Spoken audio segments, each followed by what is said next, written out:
Psikologi kognitif merupakan salah satu cabang dari psikologi umum yang mencakup studi ilmiah tentang gejala-gejala kehidupan mental atau psikis yang berkaitan dengan cara manusia berpikir, seperti dalam memperoleh pengetahuan, mengolah kesan yang masuk melalui pengenderaan, menghadapi masalah atau problem untuk mencari suatu penyelesaian, serta menggali dari ingatan pengetahuan dan prosedur kerja yang dibutuhkan dalam menghadapi tuntutan hidup sehari-hari. Nama saya Rafa Torhanawati dengan NIM 0603521084 akan menjelaskan tentang psikologi kognitif menurut Lev Vygotsky. Lev Vygotsky lahir pada tanggal 17 November 1896 dan wafat pada tanggal 11 Juni 1934. Ia adalah seorang psikolog asal Rusia yang dikenal atas kontribusinya dalam teori perkembangan anak. Salah satu hasil kerjanya yang dikenal di bidang psikologi anak adalah merumuskan konsep Zone of Professional Development. Teori perkembangan kognitif menurut Vygotsky ada 3, yaitu 1. Zone of Professional Development, 2. Scaffolding, 3. Bahasa dan pikiran. Zone of Professional Development adalah serangkaian tugas yang terlalu sulit dikuasai oleh manusia atau anak-anak secara sendirian. Akan tetapi, kesulitan tersebut dapat diatasi dengan bantuan dari orang dewasa atau teman sebaya yang bisa membantunya. Zone of Professional Development menjadi 2 bagian, yaitu 1. Tingkat perkembangan actual development level, yaitu berupa pemecahan masalah secara mandiri. 2. Tingkat perkembangan potensial, level of potential development, yaitu berupa pemecahan masalah di bawah bimbingan orang dewasa atau teman sebaya yang lebih ahli. Scaffolding. Scaffolding adalah teknik untuk mengubah level dukungan selama sesi pengajaran dengan orang yang lebih ahli, contohnya guru, orang tua, atau teman sebayanya. Bahasa dan pikiran. Konsep bahasa dan pikiran terbagi menjadi 2, yaitu 1. Verbal speech, yaitu percakapan dengan diri sendiri dengan cara verbal yang berfungsi untuk mengontrol diri anak atau self-regulation. 2. Inner speech, yaitu pembicaraan secara batin, biasanya terbawa sampai kita dewasa, yang berfungsi sebagai kontrol pikiran, tindakan dalam rencana, ingatan, dan memori. Assalamualaikum warahmatullahi wabarakatuh. Saya Maulidi Fauzia dengan NIM 0603521177. Pada kesempatan kali ini saya akan menjelaskan psikologi kognitif dengan tokoh Edward C. Tolman. Biografi Edward C. Tolman. Edward C. Tolman lahir di Newton, Massachusetts pada 14 April 1886. Ia meraih gelar BS di Massachusetts Institute of Technology di bidang elektrokimia pada 1911 dan meraih gelar PhD pada tahun 1915 dari Harvard University di bidang psikologi. Tolman sempat pergi ke Jerman dan menghabiskan waktu dengan para ahli Gestalt pada tahun 1913. Ia mengajar di Northwest University dari tahun 1915 sampai 1918. Selain menghabiskan sebagian kehidupan profesinya untuk mengajar di University of Berkeley, dia adalah psikolog Amerika yang mengembangkan sistem psikologi yang mencoba untuk menjelajahi seluruh tindakan organisme. Teori belajar Tolman. Teori belajar Tolman memandang bahwa rasio perilaku ditentukan oleh pengalaman kolektif yang berasal dari tindakan yang berbelok ke setiap arah saat di titik pilihan dalam beberapa kali percobaan. Variabel lingkungan, perbedaan individual, dan variabel intervening berpengaruh terhadap perilaku. Tolman seorang behavioris secara metodologi dan teori kognitif dalam hal metafisik. Dengan kata lain, ia belajar behavior untuk menentukan proses kognitif. Karir Tolman dan kontribusi untuk psikologi. Tolman mungkin paling terkenal karena pekerjaannya dengan tikus dan labirin. Karya Tolman menentang gagasan behavioris bahwa semua perilaku dan pembelajaran adalah hasil dari pola stimulus respons dasar. Teorinya tentang pembelajaran laten menunjukkan bahwa pembelajaran terjadi bahkan jika tidak ada penguatan yang ditawarkan. Pembelajaran laten tidak selalu jelas pada saat itu, tetapi yang muncul kemudian dalam situasi di mana diperlukan. Konsep Tolman tentang pembelajaran laten dan peta kognitif membantu membuka jalan bagi munculnya psikologi kognitif. Berikut karya-karya Edward C. Tolman. Sekian dari saya. Wassalamualaikum warahmatullahi wabarakatuh. Tokoh psikologi kognitif kedua yang saya akan jelaskan adalah George Kelly. Biografi George Kelly. George Kelly lahir di Perth, tidak jauh dari Kansas, pada 28 April 1905. dan beliau meninggal pada 6 Maret 1967 pada usia 61 tahun. Ia merupakan seorang anak pendeta dari gereja Presbyterian. Beliau meraih gelar sarjana muda pada tahun 1926 di anggota fisika dan matematika dari Park College, serta meraih gelar master di anggota sosiologi dari Universitas Kansas. George Kelly, seorang psikolog medis yang berpraktik. Ia adalah salah satu ahli personologi pertama yang menekankan proses kognitif sebagai fitur mendasar dari fungsi manusia. Teori kognitif menurut George Kelly. Teori yang ditemukan Kelly bisa disebut dengan teori konstruk personal. Kepribadian individu dapat dipahami dalam kerangka kumpulan konstruk personal yang digunakan untuk menginterpretasikan dunia. Teori ini berfokus pada keunikan dan keberagaman interpretasi manusia pada setiap stimulus yang mereka terima. Keberagaman interpretasi tersebut adalah bukti dari adanya konstruksi-konstruksi yang berbeda pada tiap manusia yang berisi pengetahuan mereka tentang dunia, sehingga untuk menguasai pengetahuan baru, Kelly memulai dengan asumsi dasar bahwa semesta ini sebuah kenyataan sebagai suatu unit yang saling berintegral dan berkolerasi satu sama lain. Pikiran manusia juga bersifat nyata, dan manusia juga berusaha menalari dunia yang selalu berubah, bahwa setiap orang memiliki cara yang berbeda untuk melihat realitas. Manusia mempunyai cara alternatif dalam melihat kenyataan. Berikut beberapa karya-karya George Kelly. Sekian dari saya. Wassalamualaikum warahmatullahi wabarakatuh.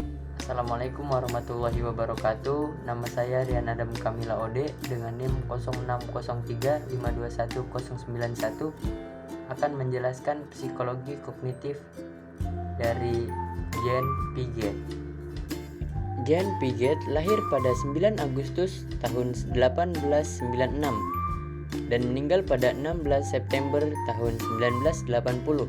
Ia dilahirkan di Neuchâtel di wilayah Swiss yang berbahasa Prancis. Ayahnya yang bernama Arthur Piaget adalah seorang profesor dalam sastra abad pertengahan di Universitas Neuchâtel. Ia adalah anak yang terlalu cepat matang. Ia mengembangkan minatnya dalam ilmu biologi dan pengetahuan alam, khususnya pada moluska atau kerang-kerangan. Ia telah menerbitkan sejumlah makalah sebelum ia lulus dari bangku sekolah. Bahkan karirnya dalam penelitian ilmiah telah ia mulai sejak umurnya masih 11 tahun. Ia memperoleh gelar PhD dalam ilmu alamiah di Universitas Neuchâtel. Piaget menjabat sebagai profesor psikologi di Universitas Geneva dari tahun 1929 hingga tahun 1980. Menurut Piaget, proses belajar seseorang akan mengikuti pola dan tahapan-tahapan perkembangannya sesuai dengan umurnya. Pola dan tahap-tahap ini bersifat hierarkis, artinya harus dilalui berdasarkan urutan tertentu, dan seseorang tidak dapat belajar sesuatu yang berada di luar tahap kognitifnya. Yang pertama, tahap sensorimotor. Itu adalah usia 0 hingga 2 tahun. Setelah itu tahap pra-operasional dari umur 2 tahun hingga 7 tahun. Setelah itu tahap operasional konkret dari umur 7 tahun hingga 11 tahun. Setelah umur 11 tahun itu dinamakan tahap operasional formal. Tahapan perkembangan. Tahap sensorimotor yaitu kemampuan anak tampak dari kegiatan motorik dan persepsinya yang sederhana. Kemampuan yang dimiliki antara lain: yang pertama, melihat diri sendiri sebagai makhluk yang berbeda dengan objek di sekitarnya. Yang kedua, mencari rangsangan melalui sinar lampu dan suara. Yang ketiga, suka memperhatikan sesuatu lebih lama. Yang keempat, mendefinisikan sesuatu dengan memanipulasinya. Yang kelima, memperhatikan objek sebagai hal yang tetap, lalu ingin merubah tempatnya. Yang kedua, tahap pra-operasional. Ciri pokok tahap ini adalah menggunakan simbol atau bahasa tanda dan mulai berkembang konsep-konsep intuitif. Tahap ini dibagi menjadi 2. Yang pertama, pre-operasional. Yang kedua, tahap intuitif. Setelah itu, yang ketiga adalah tahap operasional konkret. Ciri pokok perkembangan pada tahap ini adalah anak sudah mulai mengikuti aturan-aturan yang jelas dan logis, dan ditandai adanya reversible dan kenakalan anak telah memiliki kecakapan pikiran logis, akan tetapi dengan benda-benda yang bersifat konkret. Yang keempat adalah tahap operasional formal. Ciri pokok perkembangan pada tahap ini, anak sudah mampu berpikir abstrak dan logis dengan menggunakan pemikiran kemungkinan, model berpikir ilmiah dengan tipe hipotetiko-detektif, dan induktif. Sudah mulai dimiliki anak dengan kemampuan menarik kesimpulan, menafsirkan, dan mengembangkan hipotesa. Berikut adalah buku-buku atau artikel sepanjang karirnya Piaget. Assalamualaikum warahmatullahi wabarakatuh. Nama saya Rian Adam Kamila Ode dengan NIM 06035211091. Akan menjelaskan psikologi kognitif dari Robert Mills Gagne. Robert Mills Gagne lahir pada 21 Agustus 1916 dan wafat pada 28 Januari tahun 2002. Gagne lahir di Andover Utara. Ia sekolah menengah dan ia memutuskan untuk belajar psikologi dan mungkin menjadi psikolog setelah membaca teks-teks psikologis. Gagne berpendapat bahwa belajar dipengaruhi oleh pertumbuhan dan lingkungan. Namun yang paling besar pengaruhnya adalah lingkungan individu. Seseorang meliputi lingkungan rumah, geografis, sekolah, dan berbagai lingkungan sosial. Pendapat Gagne, ada 3 elemen belajar, yaitu individu yang belajar, situasi stimulus, dan responden yang melaksanakan aksi sebagai akibat dari stimulasi. Gagne juga mengemukakan tentang sistematika 8 tipe belajar, sistematika 5 jenis belajar, fase-fase belajar, implikasi dalam pembelajaran, serta aplikasi dalam pembelajaran.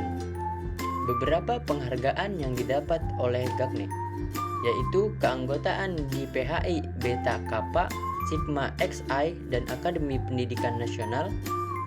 Yang kedua, penghargaan dosen terkemuka oleh Society of Engineering Education. Yang ketiga, penghargaan PHI Delta Kappa untuk riset pendidikan. Yang keempat, penghargaan L. Thorndike dalam psikologi pendidikan. Sekian dari saya. Wassalamualaikum. Saya Rafa Perhanawati dengan NIM 06035211084. Di sini saya akan mempresentasikan tentang psikologi kognitif menurut Albert Ellis. Albert Ellis lahir pada tanggal 27 September 1913 dan wafat pada tanggal 24 Juli 2007. Dia merupakan seorang psikolog Amerika yang menulis buku berjudul How to Live with a Neurotic. Ia juga pendiri Institute for Regional Living. Ellis telah menerbitkan 54 buku dan lebih dari 600 artikel tentang LBT, Adrenal Emotive Behavioral Therapy, seks, dan perkawinan. Teori kognitif LBT dimulai dengan ABC, merupakan suatu dasar pemikiran Albert Ellis. Pada pertengahan 1950, ia menekankan pentingnya peran pikiran dan perilaku, yaitu LBT. Dalam LBT rasional dimaksud adalah sebuah pemikiran yang efektif dalam membantu individu memecahkan masalah. Behavior, tingkah laku adalah setiap tingkah laku yang dimunculkan oleh seseorang individu berkaitan erat dengan emosi dan perasaan.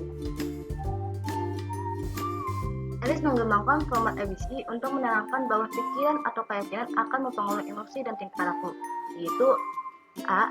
Activity event, yaitu mencakup menanggapi pengalaman seperti kesulitan, kendala pekerjaan, trauma masa kecil, dan hal lainnya. Yang B. Belief about the event, yaitu mencakup keyakinan-keyakinan terutama yang bersifat irasional dan merusak diri sendiri. D. Konsekuensi, yaitu konsekuensi berupa gejala neurotik dan emosi negatif. D. Disputation, yaitu keyakinan irasional yang harus dibawa oleh seseorang terapis agar kliennya dapat menikmati dampak. E. Event, yaitu psikologis positif dari keyakinan yang rasional. Ellis mengidentifikasi 3 pemikiran irasional yang paling umum mengenai tuntunan diri orang lain, lingkungan. Ketiganya disebut determinism designers. Perilaku pertama yaitu saya harus melakukan dengan baik dan menangkap persetujuan orang lain atau saya tidak baik. Kedua, harus memperlakukan saya dengan adil dan baik. Jika tidak, mereka bukan orang baik dan pantas untuk dihukum. Ketiga, saya harus selalu mendapatkan apa yang saya inginkan jika saya menginginkannya. Perilaku tersebut akan mengarah kepada perintahan yang sia-sia. Perilaku yaitu satu, mungkin akan merasa cemas, tertekan, malu, dan bersalah. Kedua, biasanya merasa malah dan mungkin bertindak kasar. Tiga, mungkin merasa mengasihani diri sendiri dan menunda-nunda. Nama saya Rizky Hidayat dengan NIM 06035211086 akan menjelaskan psikologi kognitif dari George Armitage Miller. George Armitage Miller lahir pada 3 Februari 1920 di Virginia Barat, Amerika, dan wafat pada 11 Juli 2012. Beliau adalah psikolog Amerika yang menyumbangkan pengetahuan yang sangat relevan dengan psikologi kognitif. Ia menerima gelar yang lebih tinggi dalam sejarah dan pidato pada tahun 1940 dan pada tahun 1941. Ia mendapat gelar master di bidang yang sama dan pada tahun 1946 ia mendapatkan gelar PhD dalam bidang psikologi dari Universitas Harvard. Pemikiran George Armitage, studi dalam memori jangka pendek. Miller tertarik mengukur kemampuan pikiran untuk membangun saluran pemrosesan informasi.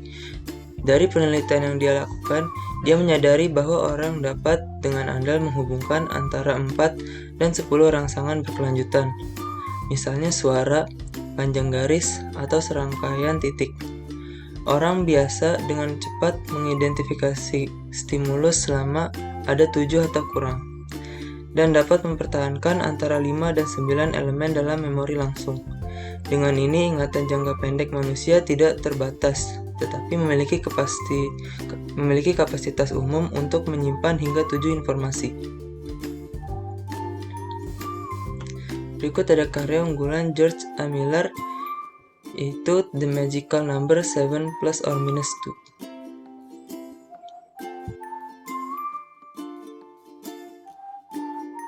Psikologi kognitif menurut Elizabeth Loftus.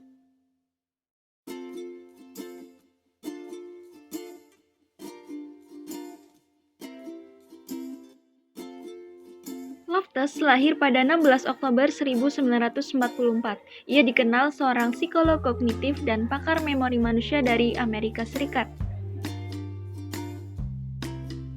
Selain itu, Elizabeth juga seorang profesor psikologi dan dosen hukum di University of Washington, dan ia juga bergelar PhD dalam psikologi dan bergelar Bachelor of Arts.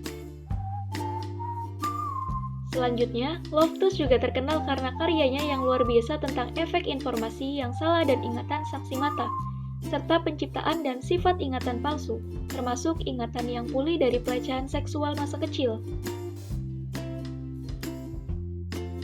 Dan selain pekerjaannya di laboratorium, Loftus juga terlibat dalam menerapkan penelitiannya ke pengaturan hukum.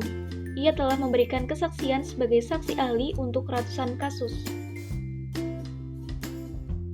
Selain itu, Loftus juga pernah menduduki peringkat ke-58 dalam daftar Review of General Psychology, peneliti psikologis paling berpengaruh di abad ke-20.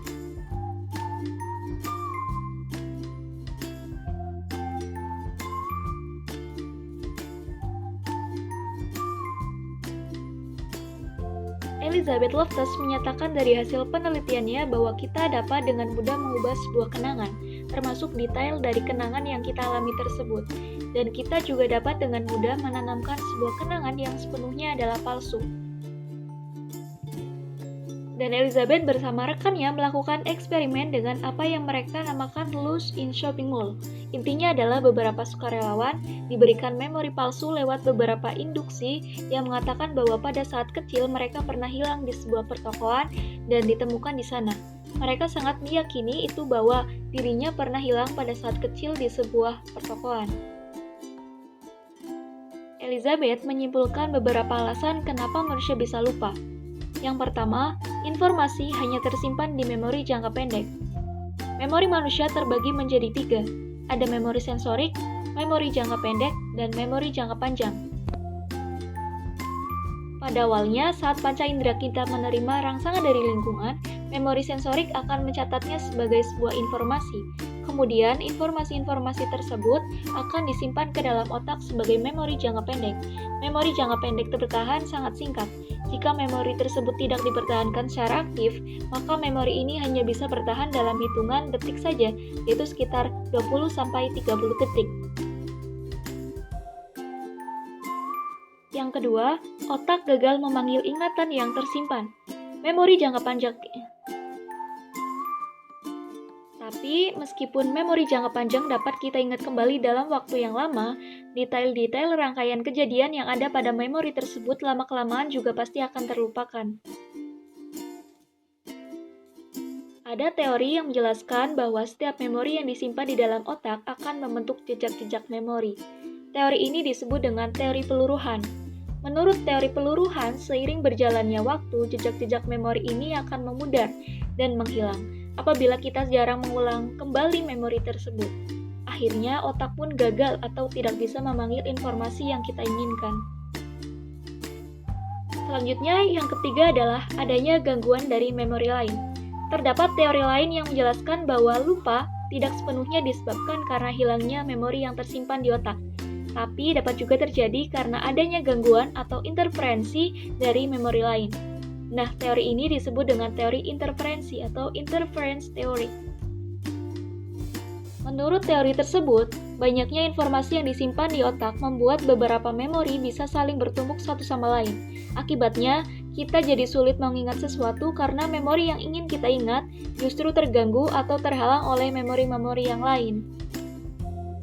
Nah, kemungkinan besar gangguan akan terjadi ketika kita menerima beberapa informasi yang serupa. Selain itu, gangguan juga bisa terjadi karena otak harus menampung banyak informasi yang berbeda dalam waktu yang berdekatan. Dan yang terakhir adalah kecenderungan untuk melupakan suatu hal. Lupa juga bisa terjadi karena kita sengaja ingin melupakan memori-memori tersebut. Memori-memori yang sengaja ingin dilupakan ini berisi kejadian-kejadian yang kurang menyenangkan atau traumatik. Jadi, kita berusaha untuk mencegah ingatan itu muncul kembali agar perasaan kita lebih baik.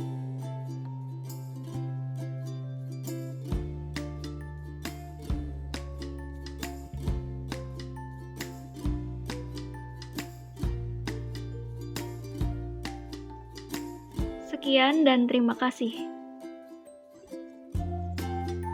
Saya Rizky Hidayat dengan NIM 0603521086 akan menjelaskan psikologi kognitif dari Ulrich Neisser. Ulrich Neisser yang memiliki nama lengkap Ulrich Gustav Neisser merupakan psikolog Jerman Amerika dan seorang member dari US National Academy of Science, dan ia juga disebut sebagai Bapak Psikologi Kognitif. Ia menempuh pendidikan di Swarthmore College bersama tokoh psikologi Gestalt yaitu Wolfgang Kohler. Lalu ia melanjutkan pendidikannya di Harvard University dan berhasil mendapatkan gelar PhD pada tahun 1956. Penelitian Neisser itu penelitian tentang memori dan ingatan flashbulb. Penelitian tentang memori. Neisser merupakan eksponen awal dari salah satu konseptualis kunci dari memori dan pandangan, yang dimana sekarang diterima secara luas. Memori yang mewakili proses aktif konstruksi daripada reproduksi pasif masa lalu. Dia menyatakan apa yang tampaknya menjadi episode yang diingat sebenarnya mewakili serangkaian peristiwa yang berulang. Dan ia berpendapat bahwa kesalahan ingatan seperti itu sering terjadi dan menjadikan sifat memori sebagai proses konstruksi. Selanjutnya ada ingatan flashbulb. Neisser berusaha menganalisis konsep ingatan ini dengan melakukan studi ingatan individu tentang ledakan pesawat Challenger.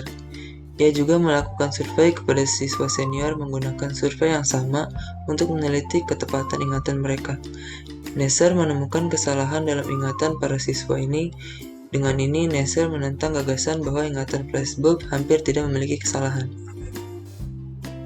Assalamualaikum warahmatullahi wabarakatuh. Saya Sofiana Mafiro dengan NIM 0603521081. Saya akan menjelaskan psikologi kognitif menurut Aaron Temkin-Beck dan Elizabeth Loftus.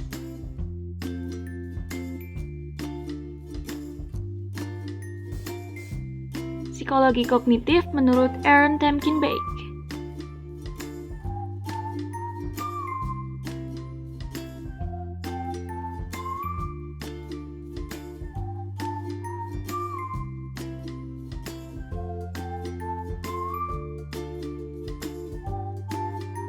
Aaron Temkin Beck lahir di Providence, Rhode Island pada 18 Juli 1921. Ia dikenal seorang bapak terapi kognitif dan terapi perilaku kognitif. Beck merupakan lulusan magna cum laude dari Brown University dan Yale Medical School dengan gelar Doctor of Medicine.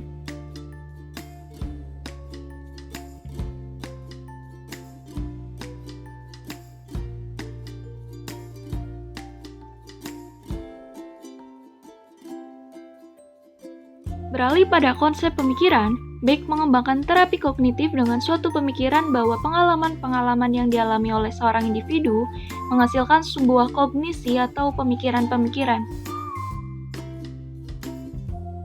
Kognisi-kognisi tersebut berkaitan dengan skema, yaitu keyakinan-keyakinan dasar yang terus berkembang dari awal kehidupan guna menciptakan penilaian kita terhadap dunia dan menentukan keadaan emosional dan perilaku kita. Beck mempercayai bahwa gangguan-gangguan emosi tercipta dari teori kognitif dari Aaron Beck banyak dipengaruhi oleh tulisan dari George Kelly dan Albert Ellis. Dan pada akhirnya, ia memfokuskan pada depresi dan tetap mencari tahu pendekatan untuk mengklarifikasi gangguan-gangguan lainnya. Dalam setiap penelitiannya, Beck berusaha untuk mengidentifikasi unsur kognitif mana yang dapat membuat seorang individu mengalami suatu gangguan. Setelahnya, hal itu dikembangkan dan diuji langkah-langkah yang sistematis untuk memformulasikan petunjuk arahan dalam terapi. Pada teori kognitif dari Beck ada yang namanya triad kognitif depresi. Ketiga pandangan negatif ini melibatkan hal-hal seperti berikut. Yang pertama, pandangan negatif tentang diri sendiri, seperti kalimat "saya tidak mampu", "tidak diinginkan", dan "tidak berharga". Yang kedua, pandangan negatif tentang dunia. Dunia terlalu banyak menuntut, dan hidup ini seperti pertarungan tak berkesudahan.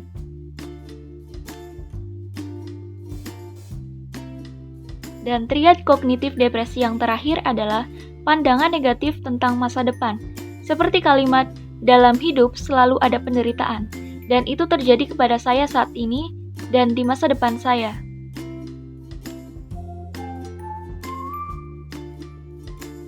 Dari ketiga pemikiran sebelumnya, hal itu dapat membuat seseorang depresi. Seseorang yang depresi cenderung mengalami kegagalan pemrosesan informasi, seperti membesar-besarkan permasalahan kecil dan mengovergeneralisasi suatu penolakan ke keyakinan. Masalah-masalah pikiran, skema negatif, dan kesalahan kognitif inilah yang menyebabkan depresi. Terapi kognitif dari Beck ini berawal dari keyakinan bahwa apa yang kita pikirkan mempengaruhi apa yang kita rasakan, cara kita berperilaku, dan sikap kita terhadap lingkungan sekitar. Para terapis kognitif pun meyakini bahwa pikiran yang menyimpang dari klien tentang dirinya, dunianya, dan masa depan merupakan faktor utama yang menyebabkan mereka depresi. Beck juga menyimpulkan beberapa penyimpangan kognitif yang memicu depresi. Yang pertama, all or nothing thinking, yaitu suatu keadaan di mana kita melihat semua hal dalam kategori hitam dan putih. Di saat penampilan Anda jauh dari kata sempurna, Anda melihat diri Anda sebagai kesalahan yang mutlak.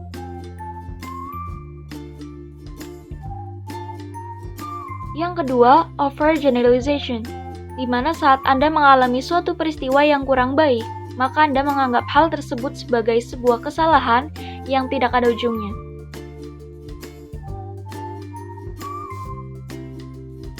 Ketiga, disqualifying the positive, yaitu suatu keadaan di mana Anda menolak suatu peristiwa positif dengan bersikeras bahwa hal tersebut tidak berkesinambungan untuk beberapa alasan.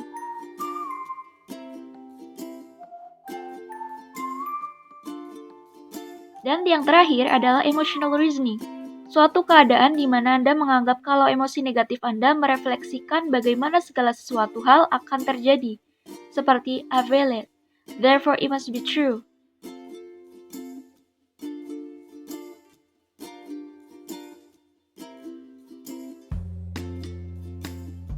Sekian dan terima kasih.